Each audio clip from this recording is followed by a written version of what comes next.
Thanks to federal agents, we are now learning more about the gunman who attempted to take the life of former President Donald Trump. Thanks for staying with us at 6. I'm Kim Gable. And I'm Josh Taylor, in tonight for Ken Rice. Taking the unusual step of informing the public about an ongoing investigation, the FBI conceded today Thomas Crook's motive remains a mystery, but that by all accounts, he had no accomplices or co-conspirators. KDKA's Andy Sheehan was on the call with investigators this morning. He joins us now in studio. Andy, what can you tell us at this moment? Well, 2 weeks after he attempted to assassinate former President Trump, the FBI says two things are clear. Crook's attempt involved extensive and careful planning, and he made a significant effort to conceal his plan from law enforcement and his family. In the wake of the assassination attempt, Thomas Matthew Crook's mental state and potential motive remain cloudy.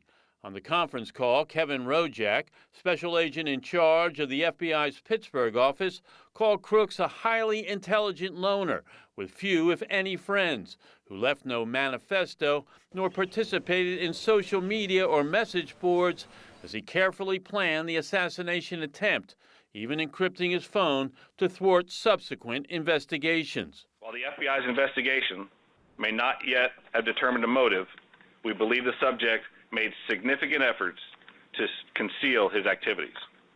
Additionally, we believe his actions also show a careful planning ahead of the campaign rally. While Crooks had previously dabbled with guns, the hobby progressed to formal firearms training beginning in September of last year, as did his internet searches of current and former presidents, mass shooting events, and information on improvised explosive devices.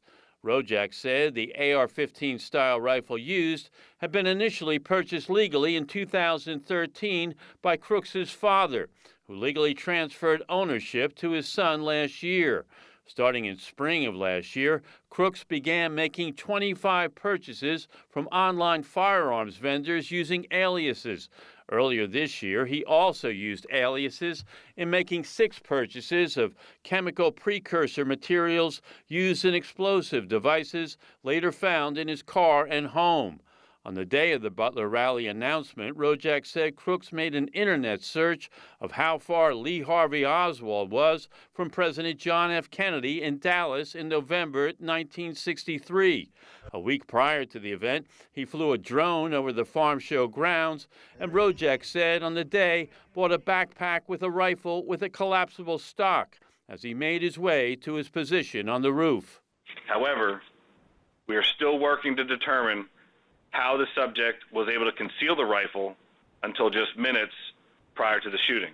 The FBI continues to assess Crook's mental state leading up to the attack. To that end, they've spoken at length with his parents, both of whom are licensed mental health therapists. The Bureau describes parents as extremely cooperative and believes they had no prior knowledge of the attack. But they say Crooks had no mental health treatment, was never institutionalized, and wasn't on any medication. On the morning of the attack, Crooks told them he was going to the shooting range. Now, the FBI stressed once again today that Crooks likely acted alone. He had no friends, and his social circle was limited to his family, whom they believe did not know of his plans. His motive may remain a mystery that died with him. In studio, Andy Sheehan, KDKA-TV News.